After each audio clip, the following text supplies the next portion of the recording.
Welcome back to Up Close. When Mayor Michael Bloomberg announced that he was leaving the Republican Party to become an independent, did that mean he was joining the Independence Party? The answer is no, but the party would love to have him. The Independence Party is currently gearing up, preparing to go national. So what does that mean, and what exactly does the Independence Party stand for? Joining us this morning, Frank MacKay. He is chairman of New York's Independence Party. Good to have you here with us this morning, Thanks for having Frank. me. What does the Independence Party stand for? Well, first and foremost, we're getting together in order to empower the independent voter, or for that matter, the individual voter. And when I talk about independent voters, we're not simply talking about Independence Party members or blank, unaffiliated voters, but there are a lot of people that are stuck in the Republican parties and the Democratic parties simply because they inherited this label. Independence Party is priding itself, absolutely priding itself, on not taking a stance on social issues. In other words, issues such as abortion, same-sex marriage. What issues do you take a stand on? Voting reform. And we're only concerned about voting reform.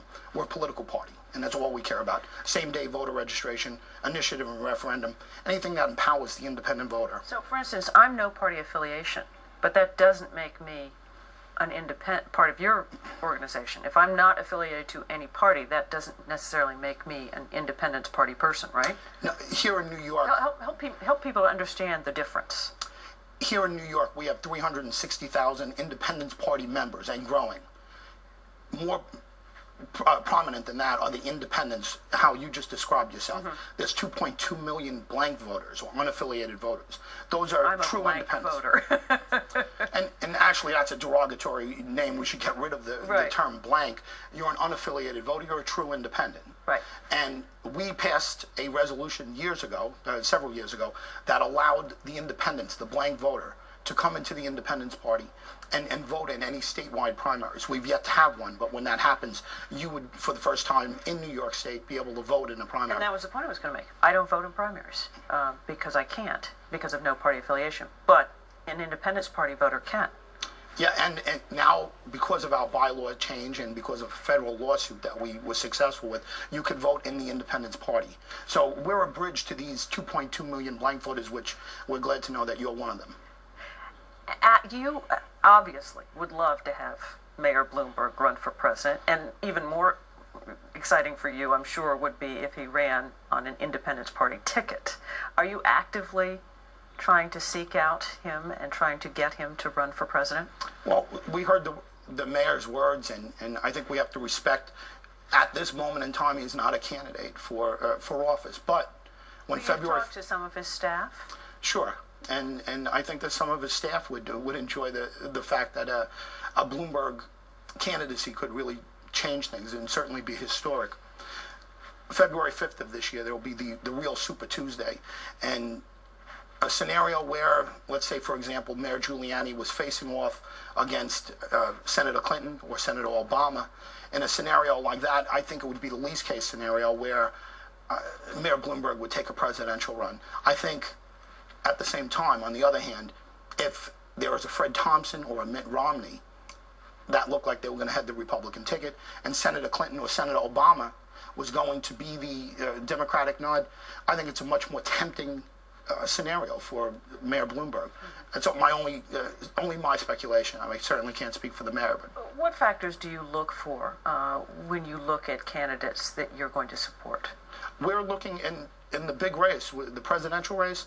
What we're looking for is the best manager for this country, and we're not going to demand that candidate, whoever that he or she may be, that they take our positions on social issues. It's very important, and this is a departure from anything else that's been out there. But when you look at a candidate like Mayor Bloomberg, you're looking at that, but you're also looking at the fact that he has a big pocket filled with money. Well, he has the money to fund a campaign. It certainly doesn't hurt. It doesn't hurt his chances to run an independent candidacy, having that kind of resources, those kind of personal resources. It's a tremendous asset for a candidate to have. I mean, to be very candid. But let's also put it in perspective. A lot of people compare the idea of a Mayor Bloomberg running to the 1992 version of Ross Perot running. I think it's a very unfair comparison. Mayor Bloomberg has been elected twice in really the toughest market in the media center of the universe, twice, and he ran as an independent Republican. in a very, very democratic city, and was successful. And if you ask me, he's been a fantastic mayor. And certainly there's a 24-hour news cycle that we enjoy now. And we're in the age of the internet. 1992, Ross Perot was introducing himself to the country, and I say this with a great deal of respect, through infomercials. And I had originally gotten involved in politics through the Ross Perot campaign at a very low level, and that's what sparked my interest in it. But to compare Mike Bloomberg to Ross Perot is completely unfair to both men, but certainly to Mike Bloomberg. Independence Party has been around in New York for a while, now attempting to go national. How's that going? Fantastic. I mean, we have delegates meeting as we speak Sunday, the 23rd of September 2007, for the interim organizational meeting of the Independence Party of America, and all the information is available on independencepartyofamerica.com.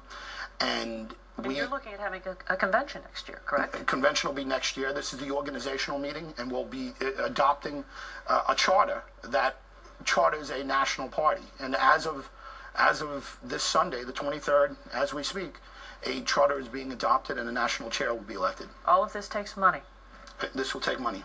Where's it going to come from? From individual voters at this point. I mean, we're self-funded through Independence. $10 and $20 donations. People are going to independencepartyofamerica.com and donating $10 a month or $20 a month. Someone just asked if we minded if they gave $5 a month, and we said thank you very much. That's where it's coming from, and it's coming in. It'll happen. Okay. Frank, good to have you here with us this morning. Thank you. Thanks for having me. Good luck with the convention, or the meeting this weekend, the convention coming up next year. Thank you very much.